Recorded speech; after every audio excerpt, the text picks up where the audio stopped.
चलते हैं, मुख्यमंत्री भजनलाल शर्मा प्रेस ब्रीफिंग कर रहे हैं, सुनिए क्या कुछ कह रहे हैं। बहुत बहुत शुभकामनाएं देता हूं।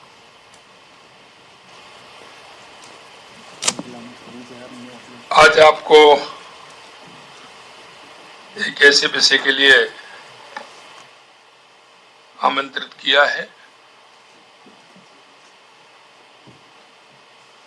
जिसको ग्रामीण विकास और रोजगार सृजन करने का एक महत्वपूर्ण कार्य में देश के यशस्वी प्रधानमंत्री नरेंद्र मोदी जी के नेतृत्व में हमारी सरकार ने विकसित भारत रोजगार एवं आजीविका मिशन ग्रामीण गारंटी अधिनियम 2025 यूवीवी जी राम जी लेकर आई है। आप सभी जानते हैं, आपने देखा भी है। मैं ये बताना चाहता हूं कि इसकी जरूरत क्यों पड़ी। क्योंकि मनरेगा ग्रामीण क्षेत्रों में रोजगार की गारंटी देने के लिए लाया गया था, लेकिन पिछली कांग्रेस सरकार के कमजोर प्रशासन और भ्रष्टाचार के कारण ये अपने मकसद में पूर्ण सफल नहीं हो पा रहा था।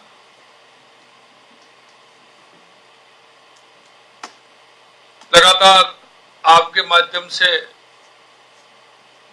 मुद्दे उठाए भी गए थे।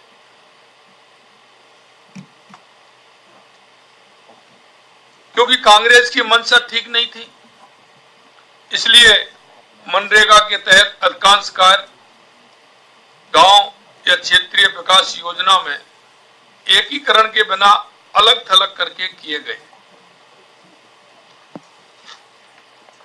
इसमें अस्थायी सड़कों, आदि अधूरी जल संरचनाओं या बिना योजना के मिट्टी के कार्य होते थे, जिनका लंबी अवधि में कोई आर्थिक व सामाजिक लाभ नहीं होता। ये हम सब लोगों ने देखा है। जांच पड़ताल की सुदृढ़ व्यवस्था नहीं होने के कारण नकली और डुप्लीकेट जॉब कार्ड, फर्जी लाभार्थी, बड़ा गणित हाजिरी और श्रमिकों को आंशिक भुगतान या पूरा वेतन न देने जैसी गड़बड़ियां होती थी और जनता के पैसे का सही उपयोग नहीं हो पा रहा था, क्योंकि कभी उन्होंने योजना बना करके नहीं किया। सिर्फ मस्ट्रोल आधारित वो कार्य होते थे और उन कार्य होते थे उनमें भ्रष्टाचार होता था। उसका लाभ हमारे उस गरीब को भी नहीं मिल पाता था। सोशल ऑडिट केवल औपचारिकता के लिए होता था या होता ही नहीं था। प्रशासनिक कार्यों के लिए केवल 6% खर्च की अनुमति होने से योजना का बेहतर क्रियान्वयन संभव नहीं हो पाया। मनरेगा के काम खेती के मेन सीजन में भी चलने के कारण किसान को जो उसकी मजदूरी एक्स्ट्रा वहां मिलती थी वो भी नहीं मिल पाती थी। कानून में बेरोजगारी भत्ते और देरी से मजदूरी भुगतान पर मुआवजे के प्रावधान केवल कागजी बनकर रह गए थे। आप सभी जानते हैं, किसान मजदूर का एक जोड़ा होता है। वो मनरेगा वाला व्यक्ति किसान भी होता है, मजदूर भी होता है, एक दूसरे के पूरक भी हैं, लेकिन खेती के समय उसको जो एक्स्ट्रा खेती में लाभ मिलना चाहिए वो उसको नहीं मिलता था, जिसके कारण मजदूर परेशान रहता था। देश के यशस्वी प्रधानमंत्री नरेंद्र मोदी जी के नेतृत्व में अब नए बीबीजी रामजी अधिनियम 2025 में इन सब कमियों को दूर कर नई खूबियों से सुसज्जित बनाया गया है। नए कानून में सालाना रोजगार की कानूनी गारंटी को 100 दिन से बढ़ाकर 125 दिन किया गया है। इसके साथ साथ ही क्योंकि जब खेती का काम आता है तो उसकी एक्स्ट्रा काम मिलना चाहिए, इस फसल बुवाई और कटाई के समय श्रमिकों की कमी ना हो, इसके लिए राज्य सरकार 60 दिनों का कार्य विराम घोषित कर सकती है। इससे किसान व श्रमिक हितों में संतुलन बना रहेगा और वो राज्य सरकार के ऊपर है कि खेती का काम कब आता है, वो उस समय उसको विराम देकर के खेती के काम को, जिससे कि मजदूर को उसका ज्यादा लाभ मिले, जिससे उसको दोनों फायदा भी मिल सकेंगे। योजना के तहत जल संबंधी, मुख्य ग्रामीण बुनियादी ढांचा संबंधी, आजीविका अवसंरचना संबंधी और आपदाओं से निपटने संबंधी ठोस कार्य करवाए जा सकेंगे। क्योंकि जहां आवश्यकता होती है, अगर उसकी योजना बना करके हम काम करेंगे तो हमारे आगे जो काम चलेंगे वो उनमें एक सहयोगी काम होंगे। जिनकी आवश्यकता होगी उनकी योजना बनेगी, योजना बनके उसको किस तरह से कर सकते हैं। इसमें geo tagging, satellite imagery, mobile app और एआई जैसी तकनीक का उपयोग कर पारदर्शिता सुनिश्चित की जाएगी। हर 6 महीने में कार्य का डिजिटल तथ्यों के साथ सोशल ऑडिट अनिवार्य होगा। इस अधिनियम में एक डिजिटल बहुस्तरीय शिकायत निवारण प्रणाली की व्यवस्था की गई है, जिसमें निश्चित समय सीमा और जिला लोकपालों की व्यवस्था भी की गई है। इस अधिनियम के तहत वेतन का भुगतान हर हफ्ते करना अनिवार्य होगा। 2 हफ्ते से अधिक देरी होने पर स्वतः ही मुआवजा मिलेगा। प्रशासनिक व्यय की सीमा को बढ़ाकर के जो 6% थी उसको 9% किया गया है, ताकि जमीनी स्तर पर पर्याप्त कर्मचारी, तकनीकी विशेषज्ञता, प्रशिक्षण और निगरानी क्षमता सुनिश्चित हो सके।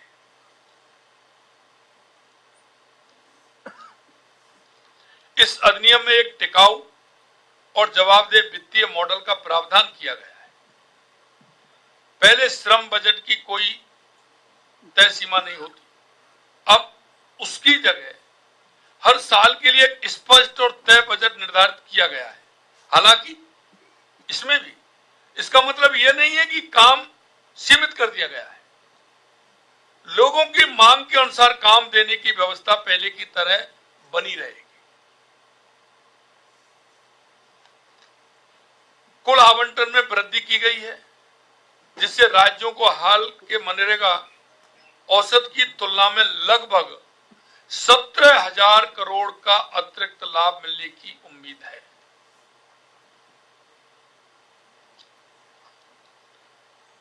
लेकिन आप देखते हैं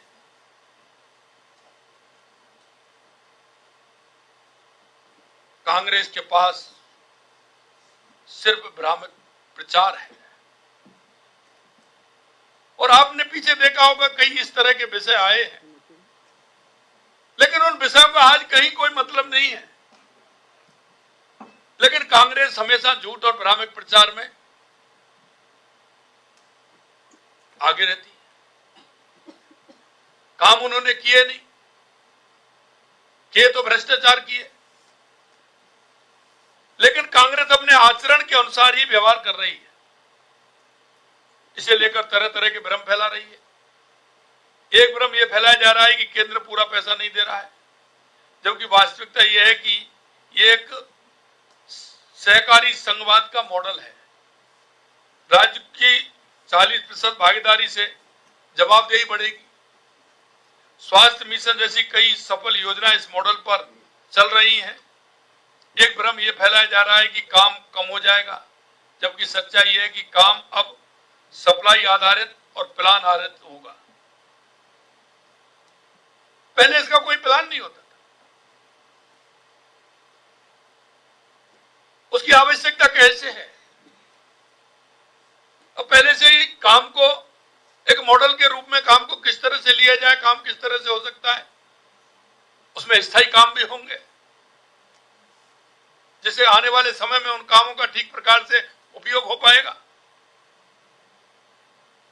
पीएम गति शक्ति से जुड़ने के कारण अब गांव में पानी और स्थायी सड़कों जैसी वही काम होंगे जिनकी वास्तविकता में आवश्यकता है।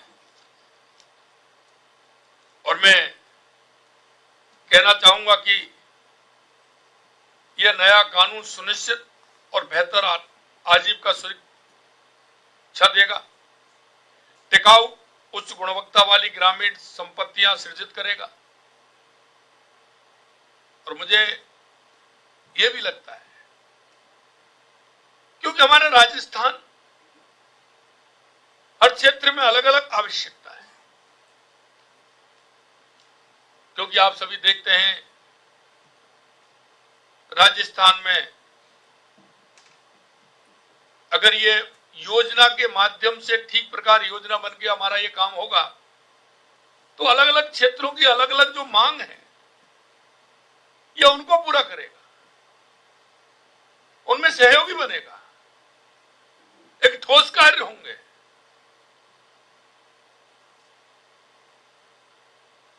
इसलिए तकनीकी आधार पारदर्शिता से भ्रष्टाचार समाप्त होगा।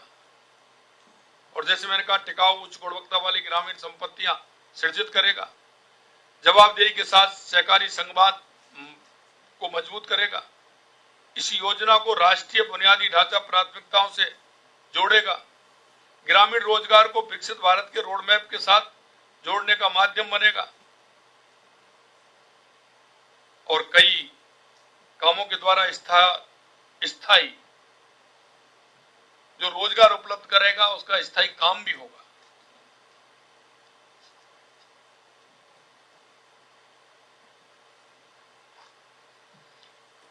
यह कानून ग्रामीण रोजगार की एक मजबूत गारंटी और विकसित भारत की एक मजबूत आधारशिला बनाएगा। इससे राजस्थान को भी भरपूर लाभ मिलेगा।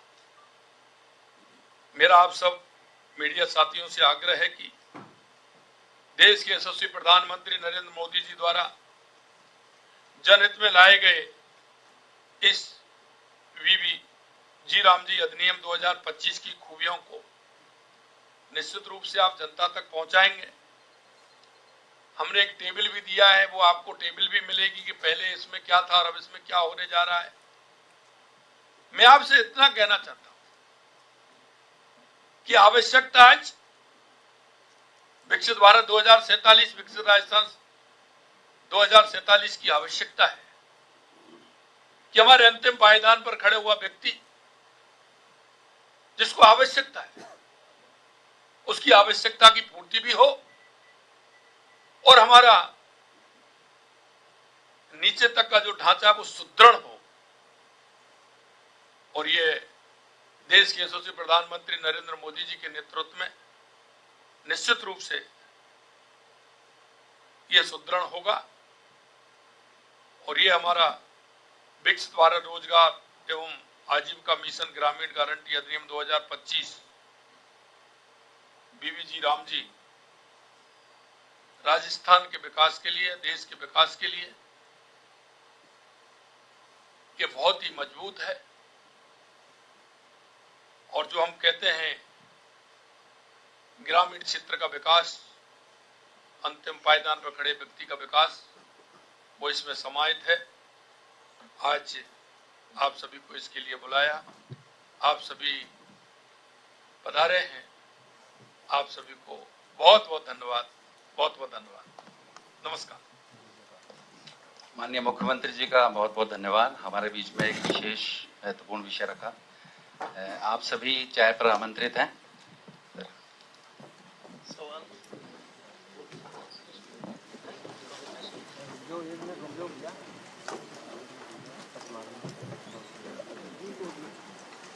मुख्यमंत्री ने कहा है कि राजस्थान को भी इससे फायदा मिलने वाला है। इसके अलावा जवाबदेही के साथ सहकारी संवाद सुनिश्चित होंगे, कई कामों से स्थायी रोजगार भी मिलेंगे। इन तमाम बातों का जिक्र अपनी प्रेस ब्रीफिंग में मुख्यमंत्री भजनलाल शर्मा करते हुए नजर आए। जी राम जी योजना को लेकर प्रेस कॉन्फ्रेंस की जा रही थी, जिसमें नए कानून बेहतरी के लिए हैं, इसका जिक्र भी मुख्यमंत्री ने किया है। और नए कानून से राजस्थान को कैसे फायदा पहुंचेगा उसको लेकर भी सिलसिलेवार मुख्यमंत्री ने तमाम बातों को सामने रखा। तो कई कामों से स्थायी रोजगार मिलने की संभावना मुख्यमंत्री ने यह भी कहा है। नए कानून से राजस्थान को लाभ मिलेगा, इसका भी जिक्र मुख्यमंत्री ने किया। और उसी के साथ नया कानून जो है वो आपकी बेहतरी, आपकी आजीविका के लिए भी बहुत लाभकारी होने वाला है।